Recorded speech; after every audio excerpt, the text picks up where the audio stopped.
বেশ অনেক দিন পরে বাসায় চিকেন গ্রিল করা হচ্ছে। অনেক দিন ধরে ভেবে রেখেছিলাম একটা এয়ার ফ্রাই কিনবো। গতকালকে স্যালারি পাওয়ার পরেই আমাকে একটা এয়ার ফ্রাই কিনে দিয়েছে। টিকিউ কোম্পানির নেওয়ার ইচ্ছা ছিল, কিন্তু আমার হাজবেন্ড মার্কেট থেকে যে নিজের পছন্দ মতন মিয়াকো কোম্পানির কিনে দিয়েছে। বাজার থেকে আমি একটা চিকেন আনিয়ে নিয়েছিলাম।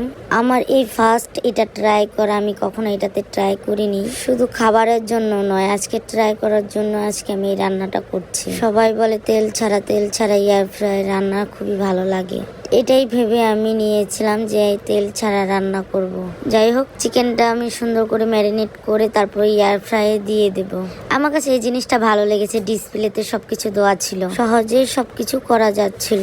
আমি এর আগে ওভেনে ট্রাই করেছি, খাবার শুধু গরম করেছি, কিন্তু অন্য কিছু করিনি। যখন আমি চিকেনটা রাখছি এয়ার ফ্রাই, আমার হাজবেন্ড আমাকে দেখিয়ে দিচ্ছে, আমাকে বলতেছে বারবার এই অপশনে টিপো, ওই অপশনে টিপো। পরে এক পর্যায়ে আমি বলে দিয়েছি তুমি অপশনগুলো টিপো, পরবর্তীতে অন্য টাইমে আমি ট্রাই করবো না, এখন তুমি ট্রাই করো। খুব সহজে আমাকে শিখিয়ে দিয়েছে, পরবর্তীতে আমি যেন ট্রাই করতে পারি। আর ভিতরে লাইট সিস্টেম ছিল, আর সামনে ডিসপ্লেতে দেখা যায় যে চিকেনটা ফ্রাই হচ্ছে কিনা। 20 মিনিটের জন্য সেট করেছিল। 20 মিনিট পরে দেখা গেছে এত সুন্দর গ্রান বা এত সুন্দর পুড়েছে, মনে হচ্ছে দোকান থেকে আমরা কিনে এনেছি। এখন আমাদের খাবারটা রেডি হয়ে গেছে।